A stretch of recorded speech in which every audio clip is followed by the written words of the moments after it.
So now that we're all gathered here, let us all put our palms together and offer Tanajana respectful bows. 3 bows, please. First bow. Second bow.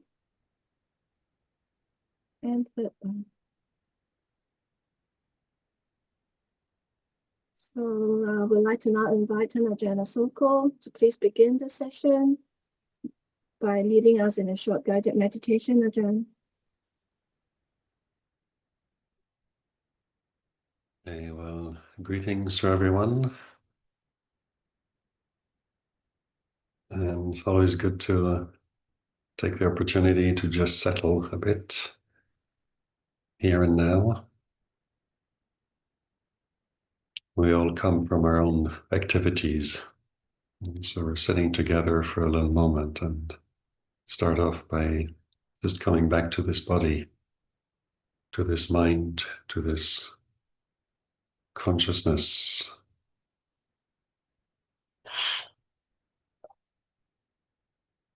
So whatever position you're in, whichever way you're sitting, on a chair, on the floor, just noticing this body is here.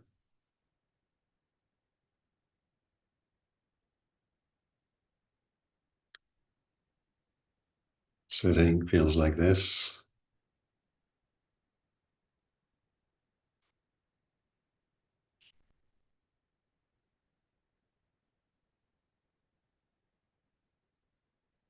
And the mind is in the state it is this morning, this afternoon.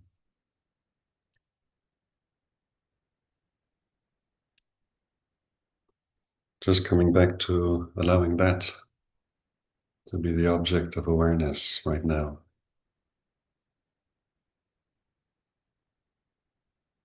Not doing anything special, not meditating, not applying a technique, just being present.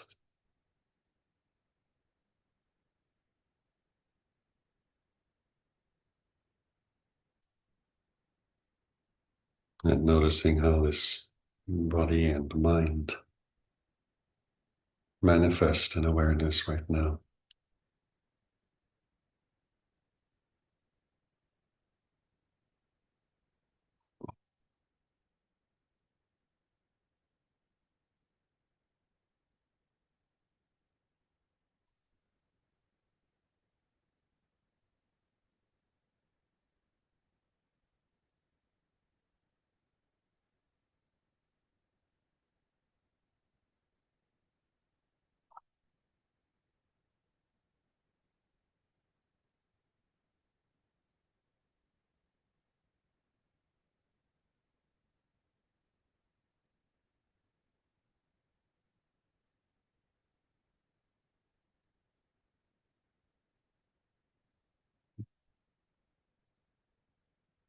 As we allow this awareness to settle here and now, we inevitably notice what the body feels like,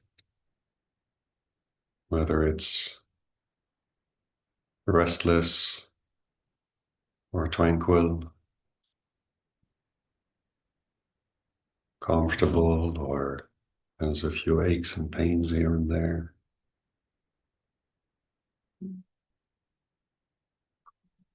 And just welcoming it as it is.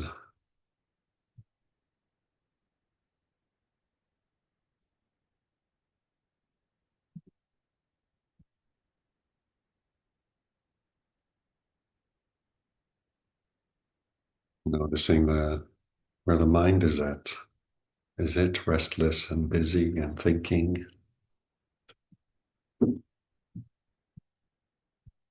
Preoccupied with distractions or concerns? Or not? And welcoming the mind as it is.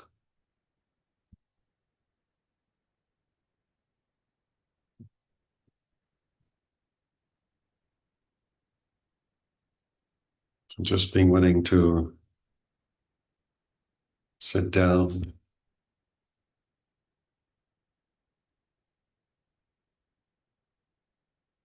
Notice the present moment as it is, welcoming it.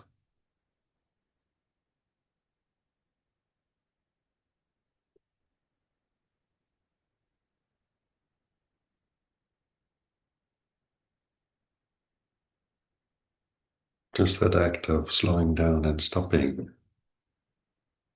brings some space and some relaxation to our relationship with the present moment as it is.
Without trying to concentrate or to force anything out of the picture, just allowing the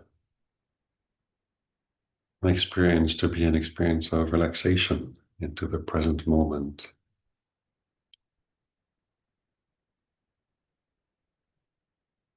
Noticing how the breathing feels here and now.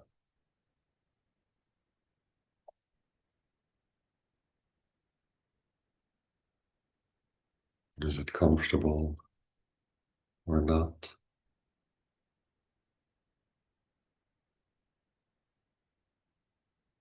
Is it shallow or deep?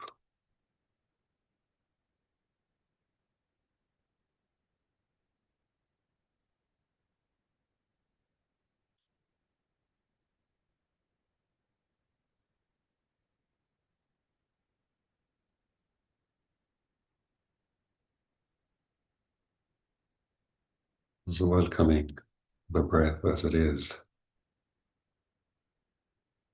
in awareness.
When we say to come back to the present moment, like we're doing now,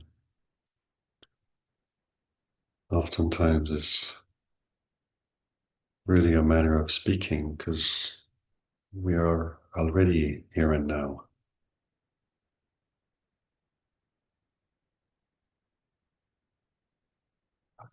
What we're doing is bringing intention to it.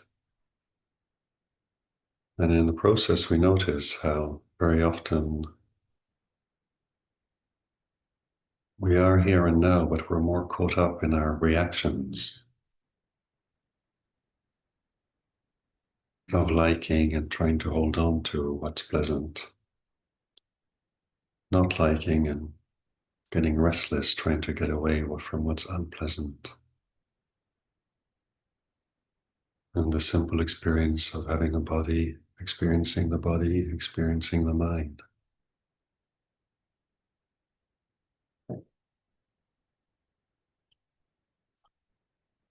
So this reminder of meditation as being relaxation,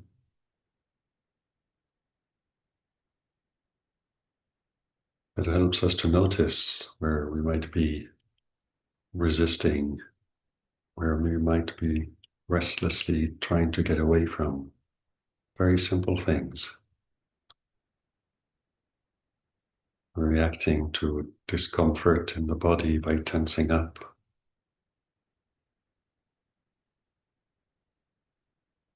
reacting to discomfort in mental states by resisting.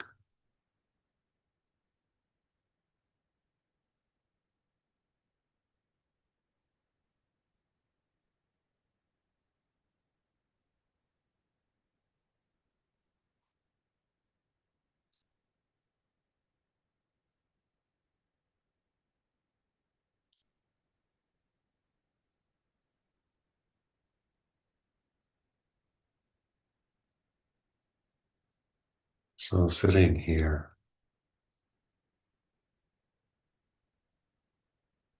welcoming the picture of the perception of the body into consciousness, welcoming the mind as it is into consciousness. It's an act of kindness, of metta.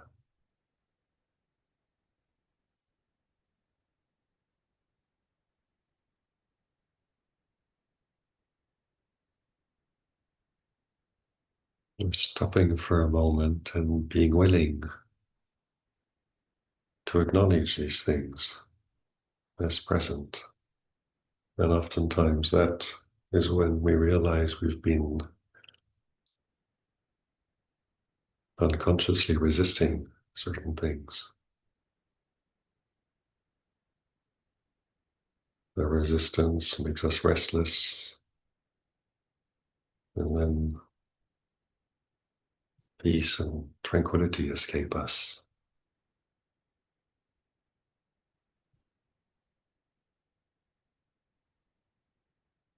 So just noticing that, breathing in, breathing out,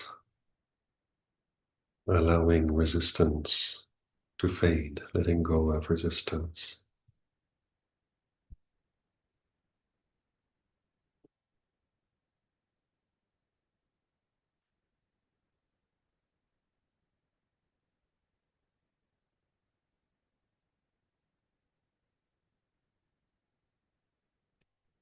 Letting go of grasping and wanting,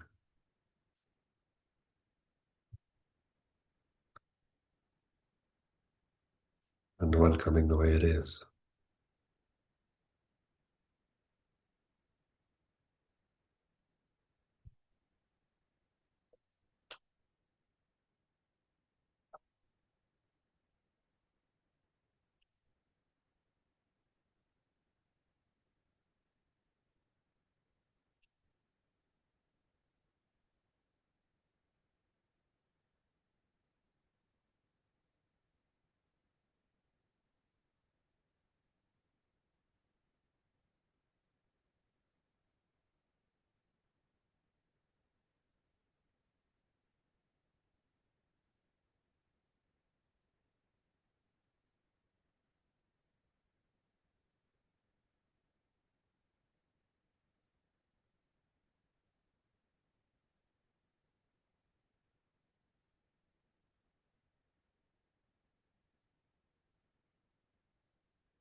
Notice what the body and the mind feel like now, how the breathing feels.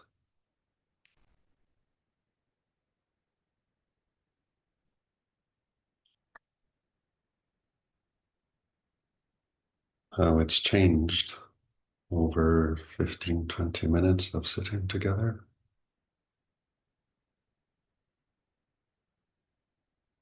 And just notice how the attitude towards this experience of body and mind, how the perspective of being the witness, of knowing rather than reacting, changes just by sitting and watching.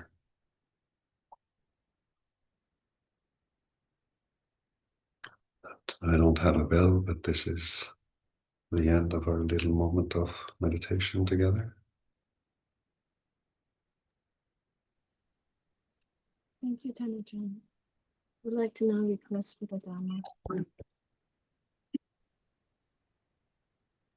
Brahma Jaloka Dipati Sahampati Katanjalian Iwarang Hayajata Santi Tasata Parajaka Jatika Ese Tuta Anukang Himang Pajam.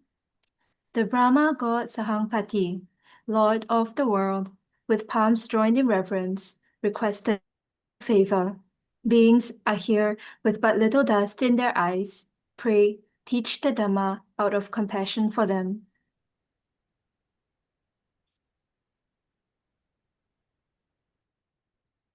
Namo tassa bhagavato arahato samma sambuddhassa. Namo tassa bhagavato arahato samma sambuddhassa. Namo tassa bhagavato arahato samma sambuddhassa. Buddhang dhammang sanghang namasami.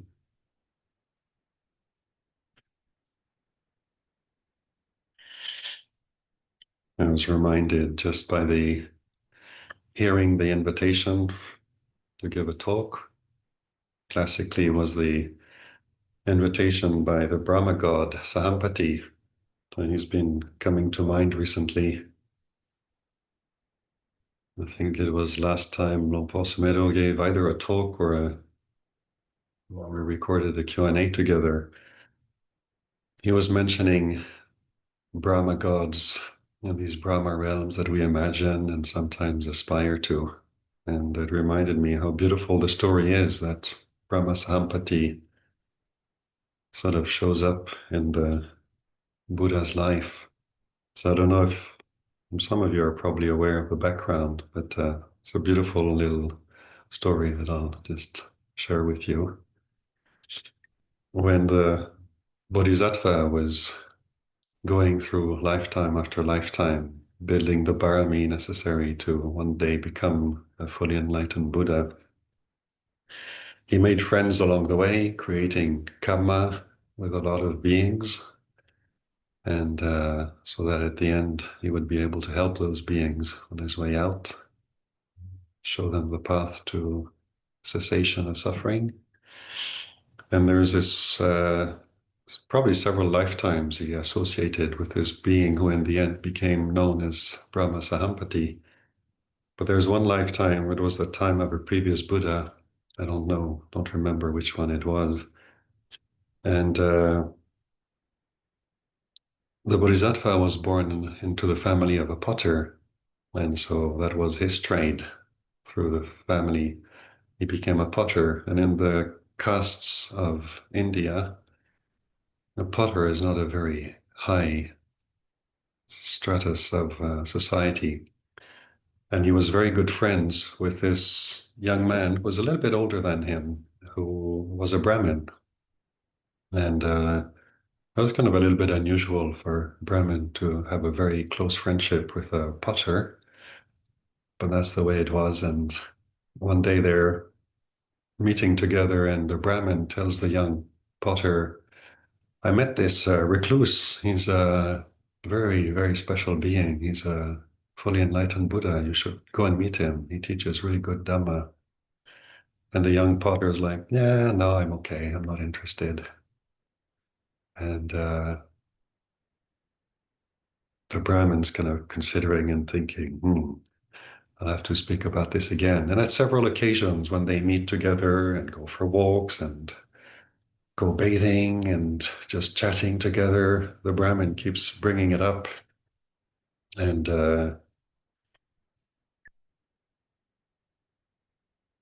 as I'm telling the story, sorry, I realize I got the Brahmin and the potter mixed up. The friend is a potter and the Bodhisattva is a Brahmin. And so one day they're bathing in the river, and so now the young potter is the Sahampati, the one who's going to become Sahampati. He's the one who met the Buddha, and he's trying to tell the Brahmin, you should really go and see this Buddha. He's an extraordinary being. And the Brahmin's like, nah, I'm okay. And finally, the potter just doesn't know how to impress this importance of this message onto his friend, and does something very unusual. The Brahmins have this top knot tied up in their hair, and the young potter takes this friend by the top knot and shakes him and says, you're really got to go and see him. I really mean this. It's important. And the young Brahmin is really shocked by this because he's very, very close to this potter friend. And it's very unusual for a potter to kind of cross those lines of social etiquette and grab a Brahmin by the top knot like that. So he starts thinking, if he's kind of gets courageous enough to grab me, a Brahmin, by the top knot to get this message across, then he must really mean that this Buddha being is extraordinary. So he says, okay, I'll go and see him. And so he goes, accompanied by the young potter, he goes to see the Brahmin, and actually is so inspired, he decides to ordain. And he spends that lifetime as a monk under this Buddha. And his determination to become a Buddha himself in a future life is probably holding him back from realizing liberation there and then. But he spent a life as a monk in a Buddha sasana of that Buddha. And then they both passed on. And then from this relationship comes up again when the Bodhisattva finally realizes suffering and the end of suffering, sitting at the foot of the Bodhi tree 25 centuries ago. And he's sitting there and spends 7 weeks blissing out on the amazing realization of the end of suffering, finally.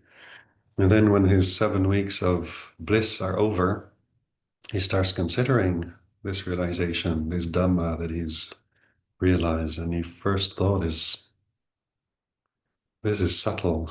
Nobody's going to understand this. And that's when this Brahma Sahampati shows up and makes the invitation to the newly minted Buddha and says, please, for the sake of those with little dust in their eyes, would you consent to teach? And then he accepts that invitation. And at this point, this Brahma Sahampati, he's also, through his interest in the Dhamma and his practice over several lifetimes, he actually ended up as a non-returner. And when he comes down to see the Buddha, he comes from the Brahma realm of the non-returners and invites the Buddha to teach. It's a very beautiful story. I find it very touching, friendship through many lifetimes, and we still benefit from it in little exchanges like the one we started with.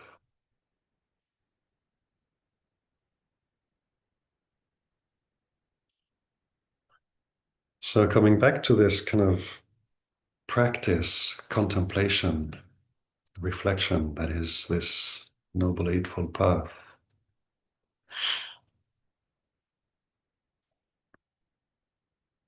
I spoke about kind of welcoming, this reminder to welcome this experience of the body as it is, the experience of the mind as it is into consciousness.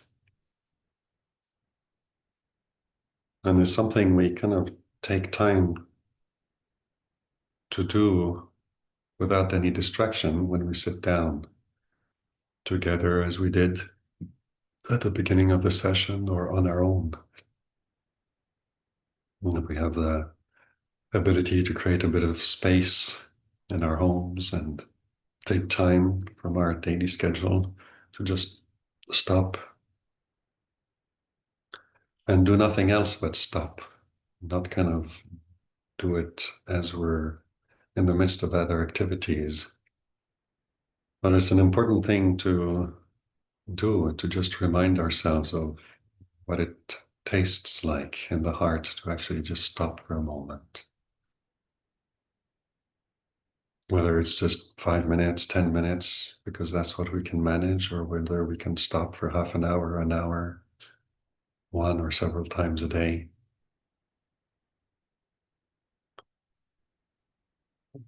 It's a time we're able to take to remind ourselves of the importance of stopping and then experience what that's like. Experience this flavor in the heart of slowing down, of stopping, of relaxing. And what that does in terms of our ability to just appreciate the present moment as it is. And it is very much like when we're walking through the countryside. If we're just walking the whole time, we can look around, but we have to keep paying attention to where we're putting our feet and where the path is taking us, what time it may be. Turn around, go back home. And sometimes we just want to take in the view. So we stop, sit on a bench, sit on a rock, or just stand and appreciate the view. So there's something about stopping that really allows us to watch and receive impressions in a way that we don't really when we're moving.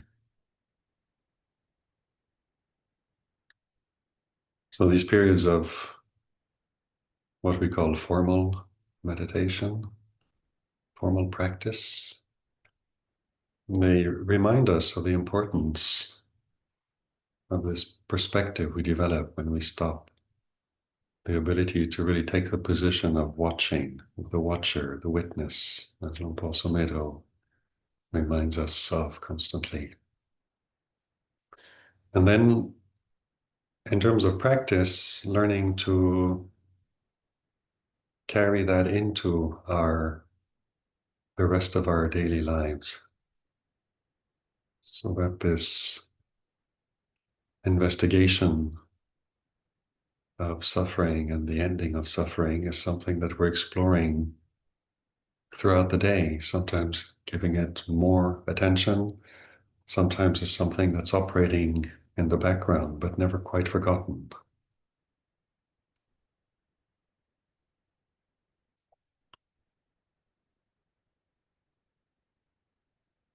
And this attitude of welcoming, of goodwill, is very important. And is not unusual. It's actually probably a necessary part of this discovery, of this exploration of Dhamma, that when we start practicing more formal meditation, either at home, also more specifically in retreat situations, where we do experience some measure of peace of mind, of quiet, of silence, of tranquility. And then we think that's what we need to aim for. And if we hold that view, then daily activities become a bother. They become a hindrance, something that disturbs us, that we try to get over with quickly, get it out of the way. Or we may feel that they're so distracting, and we may have lives that are quite involved with people around us, with activities, with family, professionally, that we feel, well, what's the point of trying to practice when it's like this, because it's too distracting, too restless and disturbing. So we create this image in the mind that the practice is really just when we're sitting.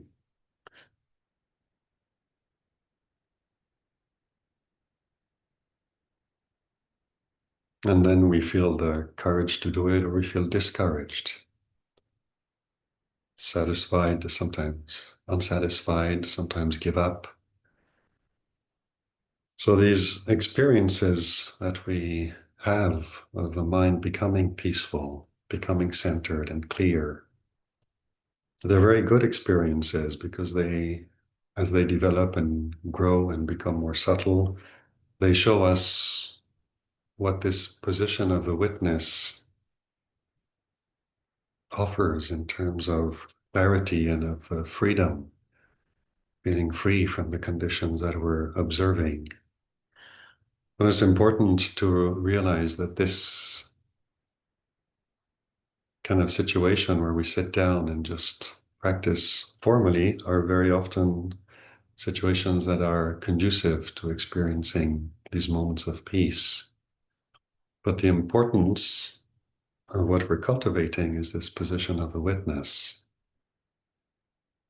We can call it many different things. We can call it the witness, the observer, the knowing, mindfulness, consciousness, awareness. All these terms are pointing to the same thing. But welcoming the present moment as it is, it's an act of metta. It's an act of goodwill. Being willing to accept that conditions are the way they are. And as if we learn to make the priority in the practice recognizing the conscious part of our experience, experiencing the body, experiencing the mind, then the body and the mind become the conditions that we're aware of. So we come back to the present moment by coming back to them as they are, but then to notice this relationship between the body, the states of mind, and then the awareness of them, and learning to recognize that awareness.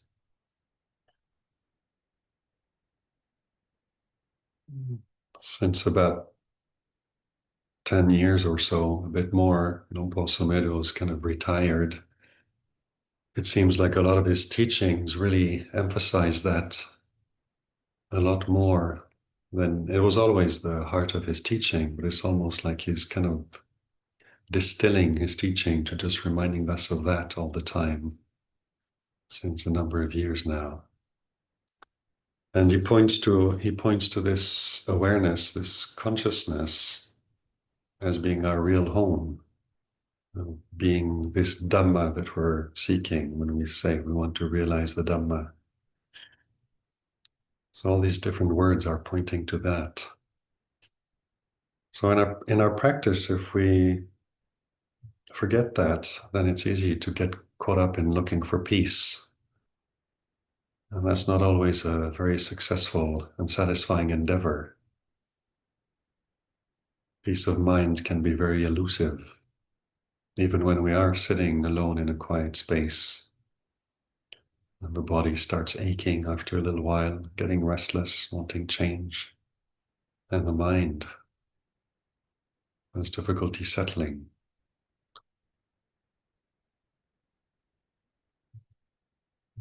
So in this endeavor of seeking to understand suffering and realizing the end of suffering, which is really the whole of the Buddhist teaching is about,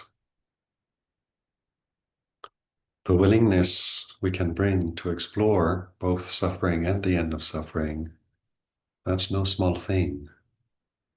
And in many ways, metta can be considered as a very powerful antidote to ignorance. You probably noticed how very often ignorance is not so much not knowing as the unwillingness to know, the unwillingness to acknowledge something.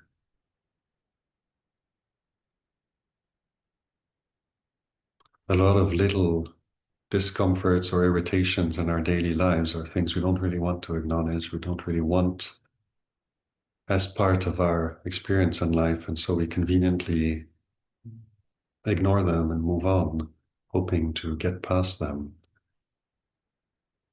And for little things, the strategy may seem to work, but in many occasions it doesn't. It's a little bit like awareness of our mortality, of death, thoughts of our mortality or conversations around death. Very interesting to see what happens when we bring death into the conversation. I don't know if you've ever tried it at a social gathering, at a dinner table with guests, trying to put death on the table as a topic of conversation. It's not uncommon that people say, "Oh, can we speak about something else? Let's not go there." And that's a very, very good example of how something comes and we go, "Not that. Thank you very much." So we actively, willfully ignore things that we don't find palatable, that we don't find convenient, that we don't like, that make us feel uncomfortable. And so metta, what's usually translated as loving kindness, can also be kind of thought of as goodwill, the willingness to welcome these realities into awareness, be willing to think about them, be willing to remember people we knew who have passed away, and consider that as a point of reflection, like the Buddha proposes, like they were alive, we are alive, now they've passed away. Their bodies have been either buried or cremated. This is what's going to happen to this one as well. What is my relationship to this body? What will happen when this body ceases functioning?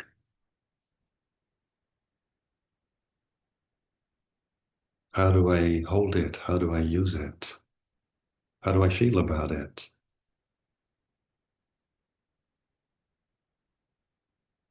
And these kind of things that arise that are really part of the reality of having a body and having a mind are things that we're not necessarily accustomed to allowing into the picture, into consciousness.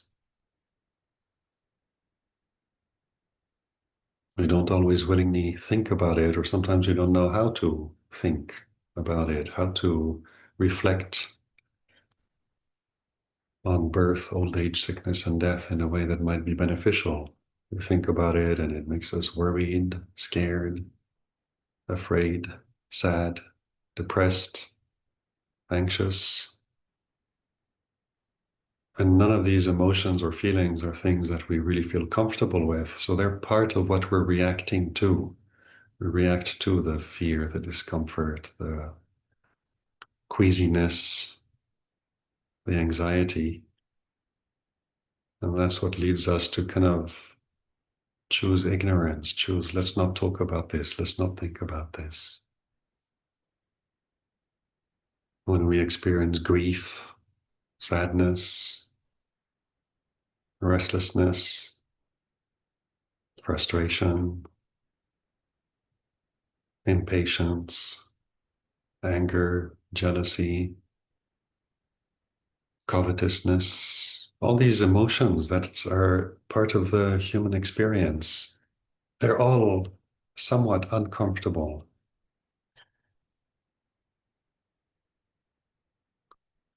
And yet, according to the Buddha's teaching, is the very first thing he points to, and the first noble truth is the truth of suffering. So he's offering us a gift, calling it noble so that we pay attention to it.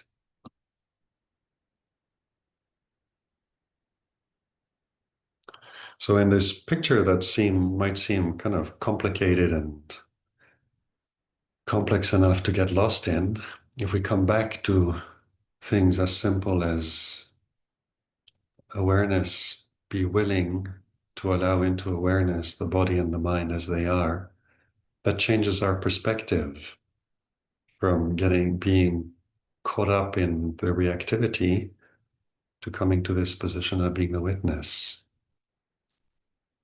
And basically, it gives us a break from being that ball that's bouncing around in the pinball environment to all of a sudden being able to step back from it and become aware of what it is that we are experiencing, and then give space to the reactions that arise as well.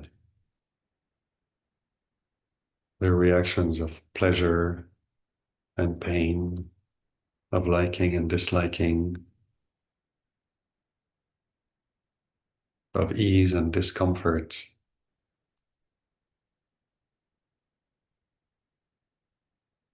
Sitting for 45 minutes, the body is starting to feel discomfort somewhere. And taking this position of the witness allows us to notice that and gives us the opportunity not to necessarily just react to discomfort, but to allow it to be what it is, realize that it doesn't necessarily get worse fast as we tend to assume. This position of the witness allows us to notice that we can experience discomfort and this kind of reaction, trying to get away from it. But if we don't follow that reaction, we can still remain present and actually feel relaxed because we're not getting caught up in the suffering itself or in the reaction to the suffering. This position of the witness is a position of non-suffering.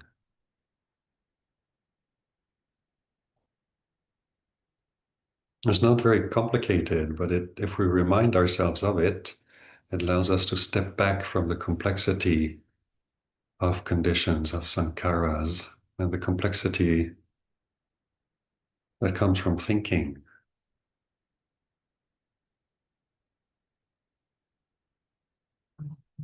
So just being present, the present silent witness, using these reminders to come back to that and notice how it opens up in terms of experiencing the present moment.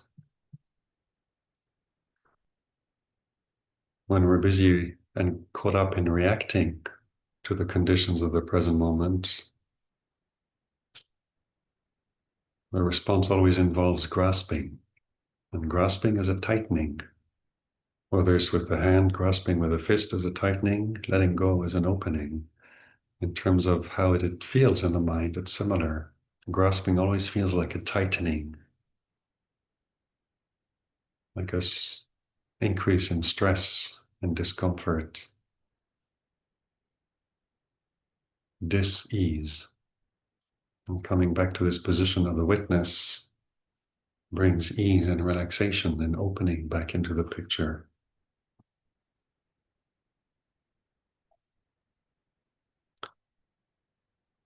So using these reminders of welcoming the present moment as it is,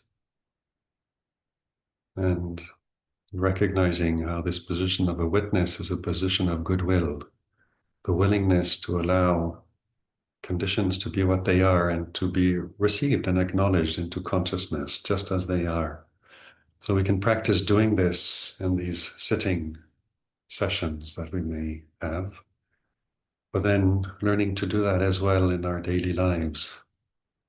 When we wake up in the morning, before or with the alarm clock, and noticing the state of mind, what the body feels like. Sometimes we're happy to greet a new day, sometimes we're not. We just want to hit snooze and turn around. Noticing that. And it often comes with a bit of a wish, a hope that things could be otherwise. And sometimes that temptation to hit snooze and turn around is really about, I don't quite like the conditions I woke up to. How about I hit snooze and maybe in 10 minutes when I wake up again, it'll have changed.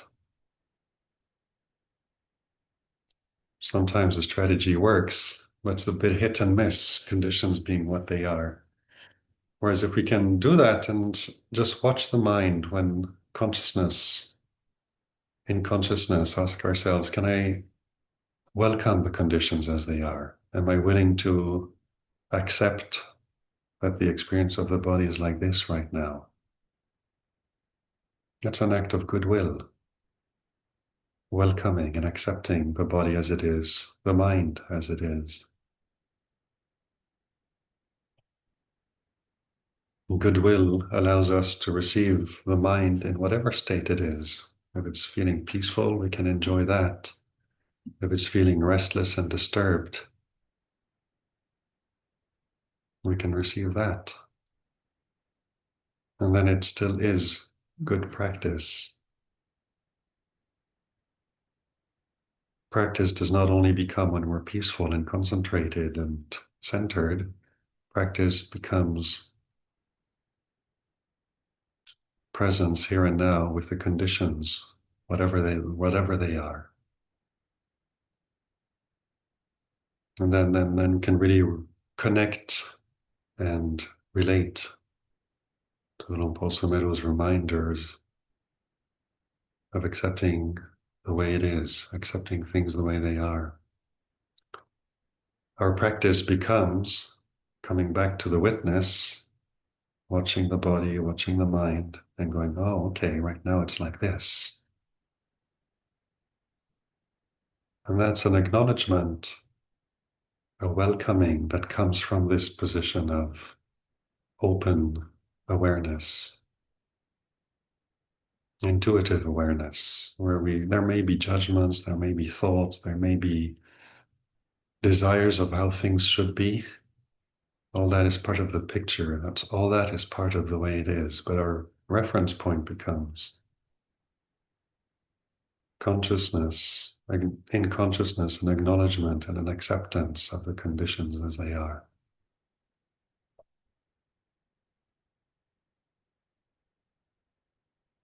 So I think I'll leave it at this for now and maybe have a bit of time for any questions if people have some.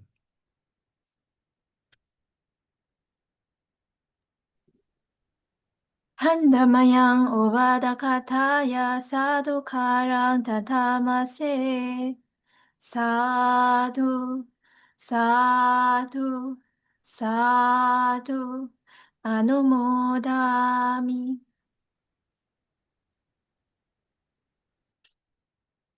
Thank you, Tanajan.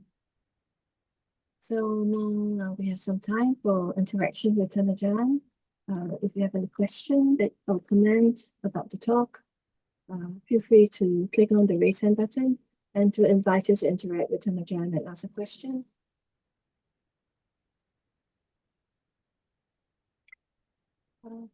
Perhaps I'll kick off with the first question. Oh, okay, Jonathan has a question. Come, Jonathan, you do first. Jonathan, are you there? Yeah. Yeah, are you sure, Peter? Happy for you to go first. Sure. Okay. Ajahn, so good to see you. I was at the Amaravati day retreats where you spoke, so it's lovely to see you again. I guess two-part question. You talked about the story of the past Buddha trying to get a friend to go and see a Dhamma talk. I guess where's the line? I've got friends I'm working on a project with. I'd like to bring more Buddhism into it, talk about suffering, etc., and the path out of it. But where does the line stop? Where you just got to you not be too trying to tell people to do things, and I guess at the start of your talk and the rest of your talk, the question that sort of makes me resonant is, what does Buddhism say about why are we actually here, if anything, if Buddha or yourself, any thoughts on that? So there's a couple of queries. For the first question, something we have to find out. There's no kind of black and white answer to that. I think in this story, the case was in their previous incarnations or previous lifetimes, Sahampati being the potter and the Bodhisattva being the Brahmin. The potter tried different ways of encouraging his Brahmin friend to go and listen to the Buddha, and the man just wasn't interested. So I guess it was a bit of a last resort. Is like, this is what you never do: is grab a Brahmin by the top knot. He might have even thought, if I do this and he still doesn't listen, then I'll give up, because there's nothing else sort of slapping him into acceptance, and he wasn't maybe willing to do that. So the story doesn't tell that. The story the flow of the story is such that he did grab him by the top knot to kind of impress this message into him, and then it worked. So the story flows with that.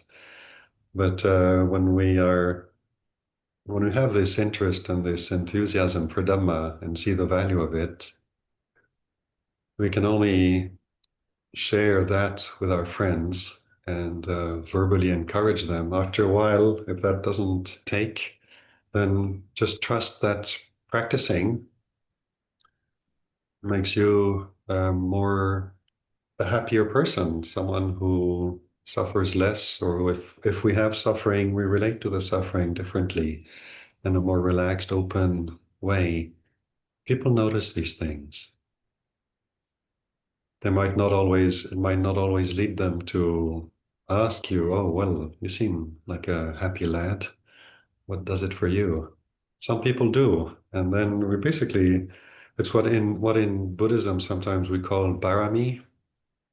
Barami are the qualities that we cultivate along the way, such as generosity, patience, energy, wisdom, loving kindness, equanimity, these kind of things. And they're the qualities that we develop that help us progress in understanding. And eventually, when they reach a level of high ripeness, are what allow us to, what bring about the realization of what suffering actually is and what the end of suffering is.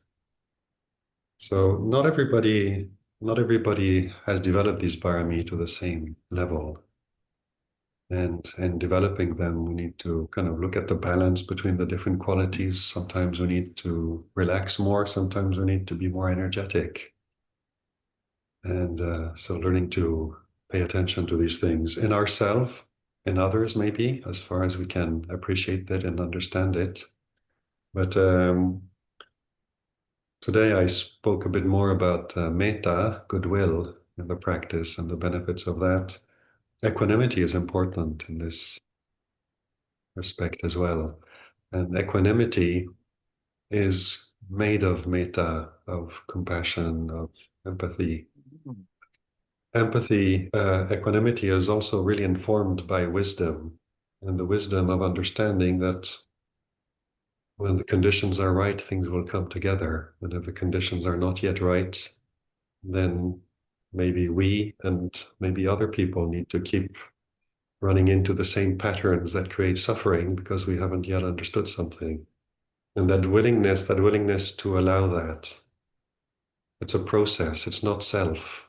And sometimes we need to be able to allow our friends and dear ones to suffer with all the love and kindness in our heart, ready to help if we can, but there's a point where we need to realize it for ourselves, the suffering and the need for the practice. As for the second part of your question, why are we here? That's a question that many people asked the Buddha. And the Buddha has this story you're probably familiar with, of the man who gets shot with an arrow. And he's stuck with an arrow and falls to the side of the road, and people rush to help him. And he's like, no, wait. Where did the arrow come from? Who shot me? What kind of wood was it made? And what kind of feather was it fletched with? And is it poisoned or not? And the whole time wondering about the origin of this event and forgetting that right now he needs to get unstuck if he wants to survive. It's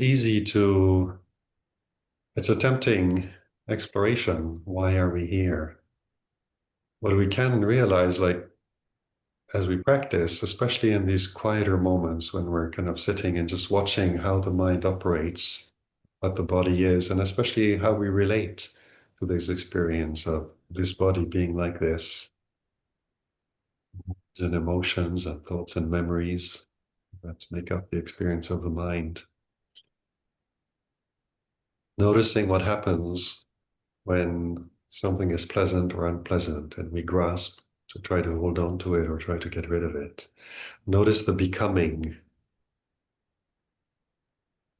And then notice what happens when your position in being the witness, the observer of these processes, when that becomes strong enough, an experience may arise that you wish to get involved in, to become someone who remembers or thinks or experiences something. But the freedom and the contentment in the position of the witness is strong enough that you're able to stay with that and let go of an experience arising, let go of the temptation to grasp it and become. That gives you a very good indication of what's happening, why we become. And every time we grasp and become, well, then there you are. And then that's where you can ask yourself, well, what are we here? Why are we here? It's more like this is what happens that causes rebirth moment by moment.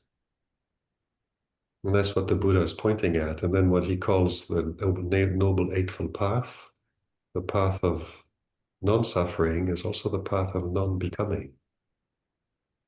So there's a sense of presence, which is the nature of consciousness. And then these experiences arising and ceasing in consciousness. Every time we relate to that, sending the mind out into the experience, we become. Every time we're able to come back to the consciousness, the awareness of conditions arising and changing and ceasing, and we can stay with those, we're allowing things to cease. And that gives you more the how is it that we are here, and that reveals the picture that we're only here because we keep grasping. When did it start, and who told us to do this stupid grasping in the first place? All these questions don't really have answers, and they don't lead to the end of suffering.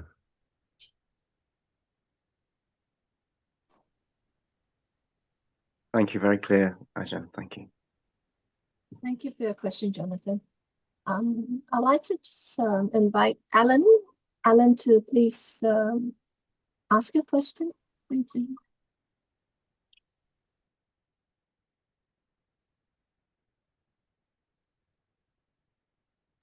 You need to unmute yourself. Alan, you got to unmute yourself. Sorry. It makes more sense if I'm muted. Thanks for the Dharma talk, Ajahn. My question relates to right effort, which is obviously part of the Eightfold Path, and being the witness.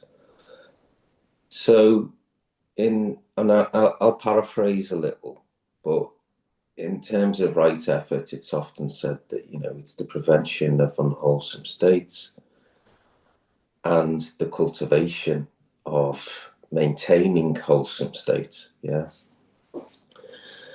Is the practice of being the witness essentially a simplification of right effort, i.e., it's because for me, understanding this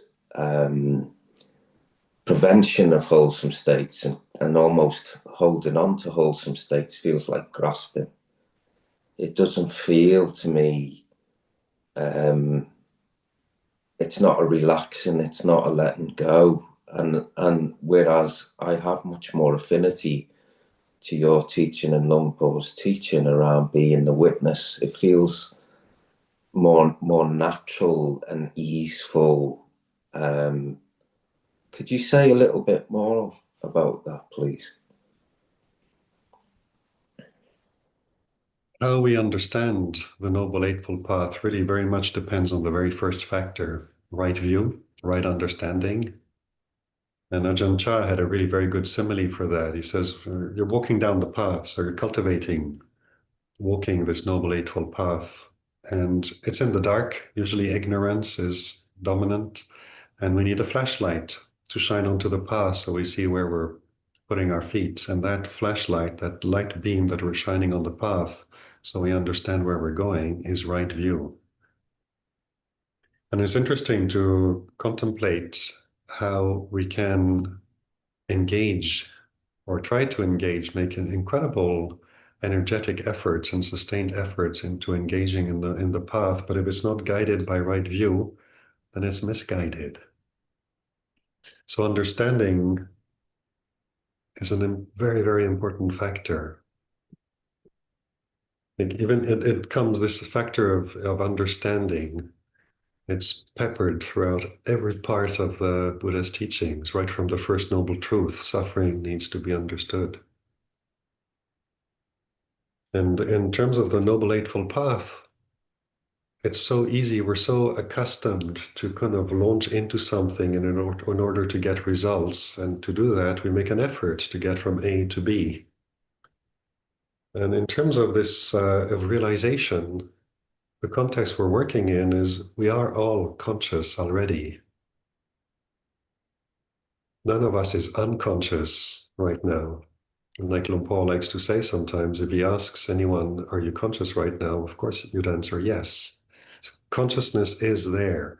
And it's the path that the Buddha is pointing to and that a lot of realized teachers all point to, each in their own way, is this realization of what is already present that we overlook. So it's easy to overlook this first factor of the path. What is right understanding? Well, basically understanding of the Four Noble Truths. And that's something that used to baffle me when I started practicing. I came to this form, I ordained, and then, okay, it's my job. This is, before being a monk, I trained and worked as an osteopath. So that's my perception of myself, is I'm an osteopath. So if I want to be good in my job, I practice it, but I keep studying outside of it as well. And then I put that down and ordained, and this perception is, okay, now this is my job. How do I go about it? How do I understand what I'm doing? Because I caught myself so often just following the flow of what everybody else was doing in the monastery. You wake up and you go and bang the bell at 3 a.m. to wake everybody up, and at 3:30 go to a morning meeting, sit there and chant, try not to fall over if you're feeling blurry-eyed, and sit for an hour from 4 o'clock to 5 o'clock in the morning, and then get the room ready, the hall ready for the meal, go off on alms round, come back, clean the monastery, take some stuff back to my hut, come back, have them. And you can go through your whole day just going from one thing to the next, worrying about keeping the rules, keeping the precepts, whether it's 227 for the monks or 5 precepts or 8 precepts, whatever it is. And you can go through your whole day and just kind of trying to do all the right things. And at the end of the day, you're just tired. You're physically tired because you're on your feet going all day, and you're mentally tired because you're just trying. Not really, I realized I wasn't really understanding what I was doing, where I was going, where is this leading? Kind of trusting that people tell me to do the right thing, keep precepts and meditate and watch the breath and do all these things. And at the end, I feel just as exhausted as before I started on a mental level. And then you hear Ajahn Sumedho saying, Ajahn Chah's description of meditation is a holiday of the heart. And you go, oh, well, what the hell is he talking about? So I started looking at like this Noble Eightfold Path. And Luang Por Sumedho talks about it, Ajahn Pasano talks about it, Luang Por, they're all talking about the Noble Eightfold Path, the Four Noble Truths. And I was like, well, how many years am I going to spend listening to others talk about it? And then what do I get out of it? Everybody else's description of it that I try to remember and hold close to my heart, and that's what's going to guide me? Yes, partly, but The point is to kind of give rise to understanding here. And to understanding it in the silence of the heart. What if I reach 75 years old and I go gaga, my memory goes. And all these wonderful Dhamma talks I've listened to, and all these concepts and verbalizations of what the Four Noble Truths are, what the Eightfold Noble Path is, gone. And then what does that mean? That you don't have a refuge anymore? So you start wondering, well, how do I understand this Noble Eightfold Path? What does it mean for me? And that's what led me to kind of keep coming back to this right view. And well, what is right view? And I memorized these different definitions. There's one that separates kind of mundane right view and supramundane right view, with gratitude to parents and all of that kind of understanding that there is results of actions and karma, basically. And then the other definition, which speaks to me much more, is right view is understanding the Four Noble Truths. And there's less to grasp than the first definition. The first definition is all nice and tidy, and I can grasp Karma is right view, and then people ask me, "Oh, you're a Buddhist monk. What does the Buddha teach?" And I say, "Right view. It's karma, and it's all knowledge. It's all thinking, and it's all correct. But it doesn't feed that hunger in the heart. It doesn't leave me thinking all of this. Does not leave me knowing cessation. So, what is right view? What does the Buddha mean by there is suffering? What is it he's pointing to? What does he mean? You need to understand suffering. And then what's the difference between where you're at when you need to understand it and you have understood it? The three aspects.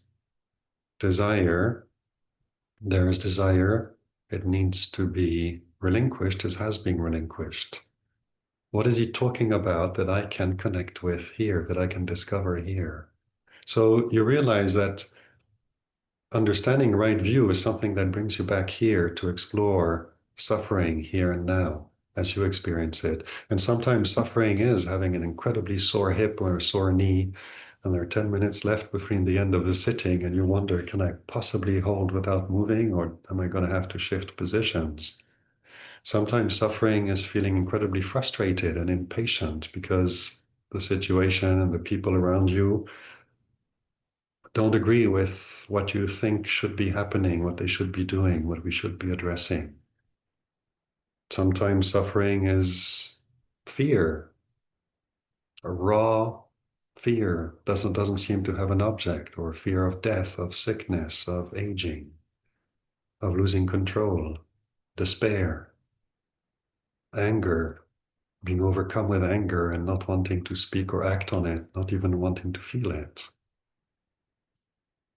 There's so many forms suffering can take, and yet sometimes you're sitting on a bench in a park, it's the springtime or the fall or a beautiful summer day, or it's the winter and there's just this quiet blanket of snow everywhere and you're just cozy with your hat and scarf and warm clothing, and you can sit somewhere and just feel so peaceful and serene and content.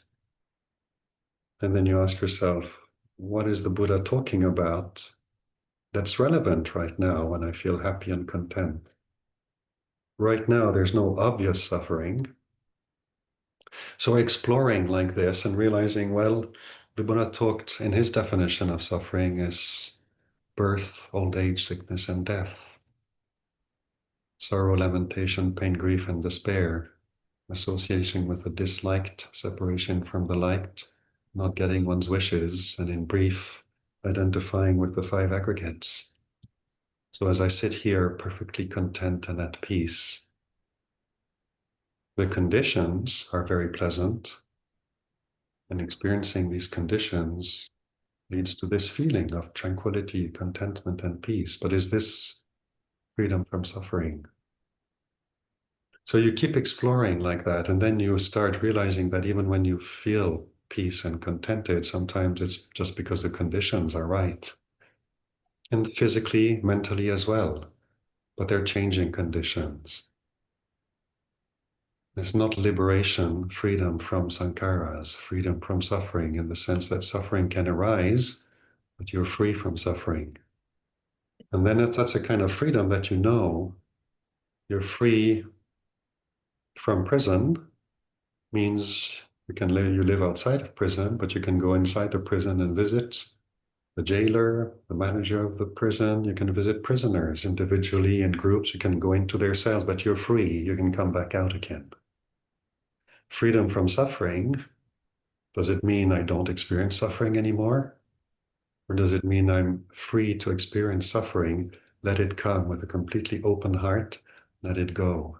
And whether suffering is present or not, I understand there is freedom from suffering. And you're exploring it in a very different way. So, what is right effort in this context? Right effort, cultivating what is wholesome, wisdom is wholesome. Right view is wholesome. Wholesome in the sense that it leads to the end of suffering. Right effort in the terms of avoiding or relinquishing the unwholesome means learning to recognize wrong view when it arises, learning to step back from wrong view, not engaging in it, not engaging with greed, hatred, and delusion. It doesn't mean they don't arise anymore, but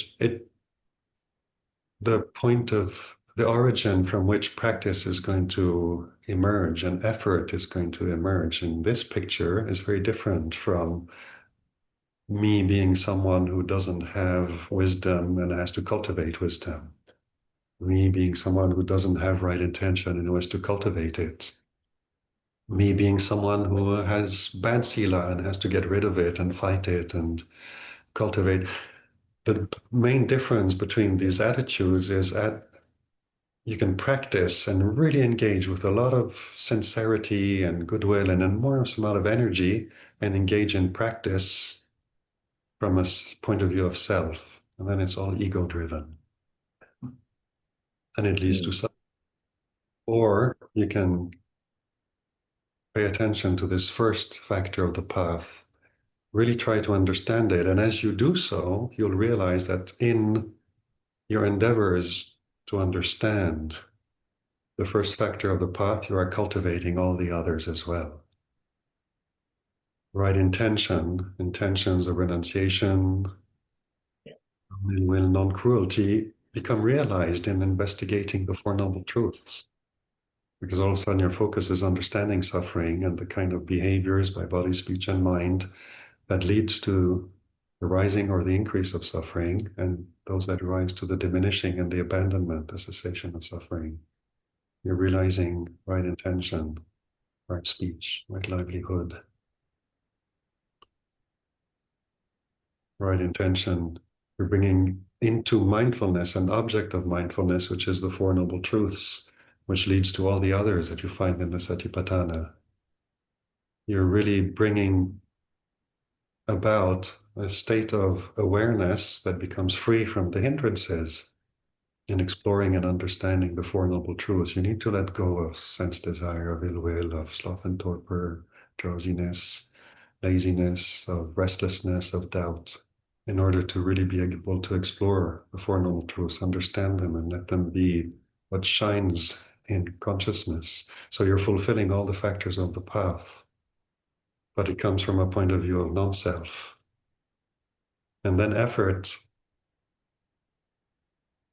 is guided by right view and will necessarily lead to understanding what Ajahn is talking about when he says meditation is a holiday of the heart.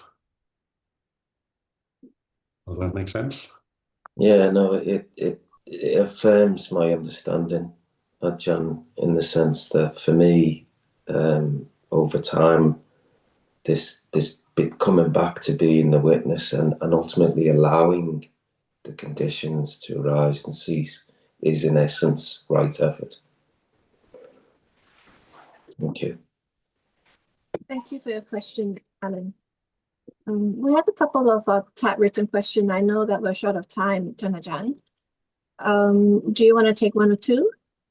Yes. Would you mind reading them out to me? I will. Maybe I'll summarize them. There are two questions regarding the practice of meditation. One is, what would Ajahn recommend to overcome the habit of slouching during meditation? The second one is, Ajahn talked about welcoming the present moment as it is as an act of metta. Does this apply to a situation when someone cries during meditation? So these Okay. are the two questions regarding the practice meditation. Okay. Slouching. Well, to be honest, sometimes I start out a session of meditation by slouching really hard.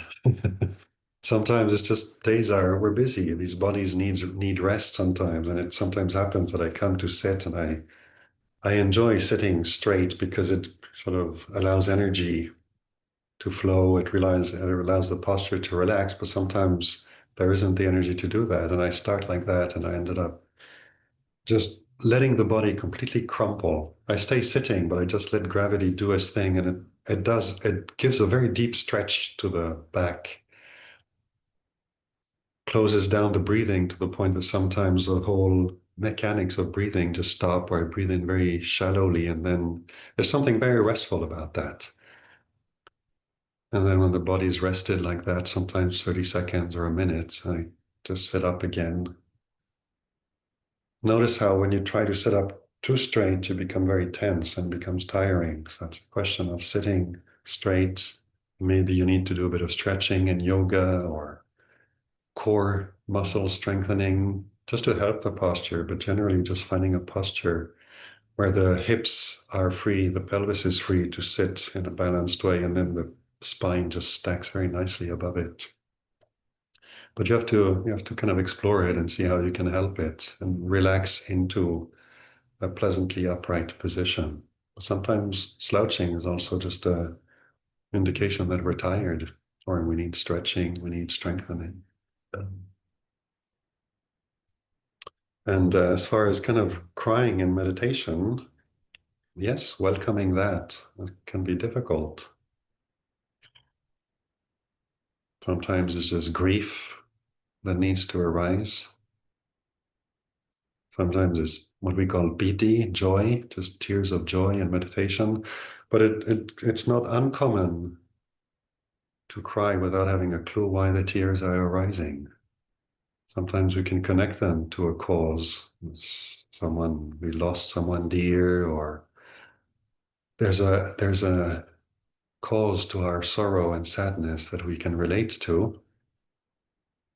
And sometimes there isn't. It's happened to me more than once that I'm sitting in meditation, then just all of a sudden something arises, and can be tears of joy, as in a way that can arise very surprisingly, or just tears of sorrow, so kind of a sorrow in the heart. And to be able to allow it to arise just as it needs to, whether it's a complete breakdown or it's just a kind of an emerging, and then it kind of, as soon as it reaches the surface, it kind of dissolves. It's just like a hiccup or anything in between. So when we're developing this ability to come to the present moment and open and bring to it this intention of being willing to receive whatever it is that the present moment is going to present to awareness and consciousness here and now. If tears it is, then tears it is. And we can receive that and remind ourselves, it's like this. We understand or we don't understand. There's a resistance, or there's no resistance, or there's an identification with it, and a kind of almost a desire to indulge in it. Doesn't matter what it is. Can we just open to let the situation be what it is, the whole thing, without judging it, without taking sides with tears or no tears, indulging or resisting or any of it, just being willing to watch what happens if I let this arise in the body and in the mind. What happens? Thank you, Tanajan. I know we're running short of time because Tanajan has got a meal time coming up, and he needs to go and pick up the food for local. Perhaps we'd like to thank Tanajan for giving us this opportunity to spend time with him, and also to really to learn from his wisdom. With this, we'd like to now offer the final part, which is the verses of sharing and aspiration, and invite Ajahn to lead us in the recitation of these verses. And then dedicate these merits that were accrued to the good health of our teachers, Longpo Sumedho, Ajahn, and to all our departed relatives.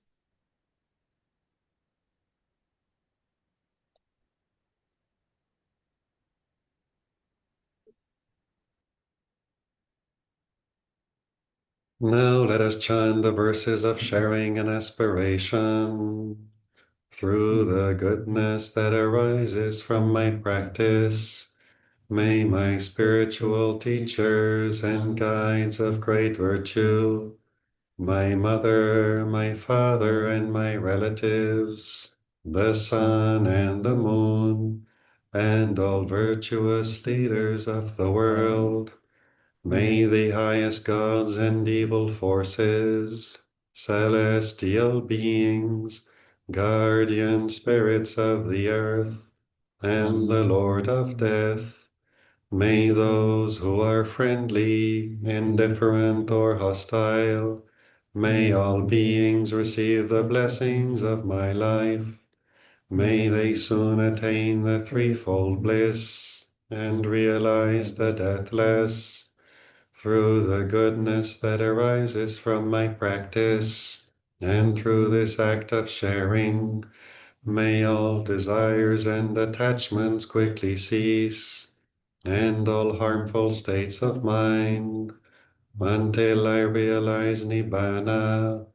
In every kind of birth, may I have an upright mind, with mindfulness and wisdom, austerity and vigor. May the forces of delusion not take hold, nor weaken my resolve. The Buddha is my excellent refuge. Unsurpassed is the protection of the Dhamma. The solitary Buddha is my noble Lord. The Sangha is my supreme support. Through the supreme power of all these, may darkness and delusion be dispelled. Once again, we would like to offer our gratitude and appreciation to Ajahn. In closing, we'd like to chant the Araham and take leave from Ajahn. Before we do that, we want to ask Ajahn, do you have any final words for us? No, I think I said enough for today. Okay, so brothers and sisters, let us all put our palms together and then let's recite. Aham Sambuddha Bhagava Buddham Bhagavatam Bhagavate Sakato Bhagavata Dhammo Dhammam Namasami Supatipano Bhagavato Sāvaka Sangho Sangham Namami.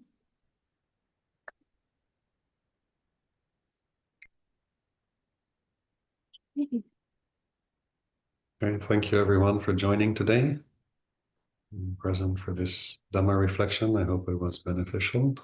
I wish you well and presence in your practice.